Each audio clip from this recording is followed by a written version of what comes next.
নগাঁৱৰ ঢিঙত অচিন বিষাক্ত পোকৰ আতংক।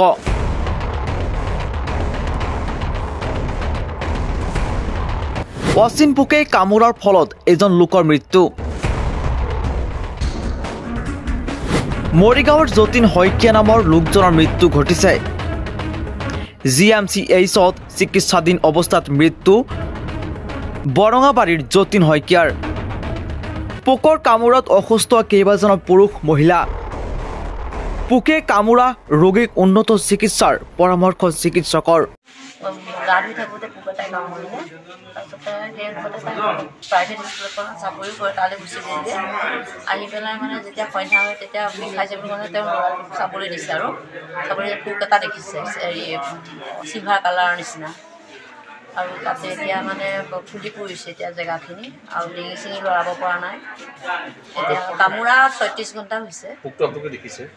সেই মোবাইলতে দেখিছোঁ চিলভাৰ কালাৰ। কিবা ইনফেকশ্যন হৈছে নেকি? এতিয়াতো ডক্টৰৰ ওচৰলৈ আহিছোঁ, তেওঁলোকেহে ক'ব কি হৈছে। 36 ঘণ্টা হ'ল ন? 36 ঘণ্টা হৈছে। ডক্টৰে কি কৈছে?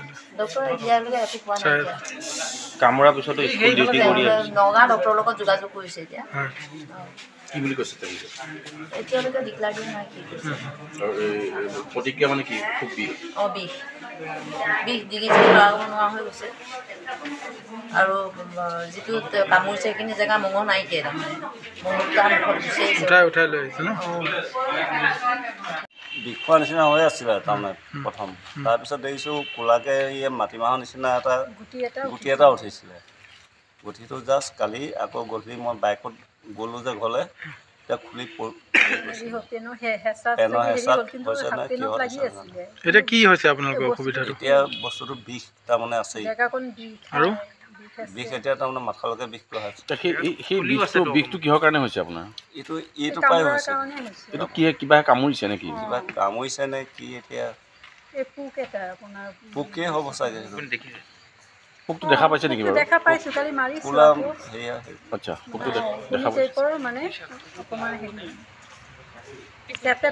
নাপাওঁ। বহুত সময়ৰ মূৰত মানে এনেকৈ চিকুটি চাওঁতে দেখিছোঁ অকণমান চিকুৰা নিচিনা পোকটো আপোনাৰ জেগাটো ক'লা কৰি ৰাখিছে। আৰু জেগাটো আজি মোৰ প্ৰায় এসপ্তাহ হ'ল, কিন্তু বিষ কমাই নাই, এতিয়াও বিষ আছেই। মোৰ ভনী যোৱায়ো সেই স্কাইটেছ পোকটোৱে কামুৰিয়ে যতীন শইকীয়া, তেওঁ মৰিগাঁও বৰঙাবাৰী, তেওঁ অলৰেডি ঢুকাইছে।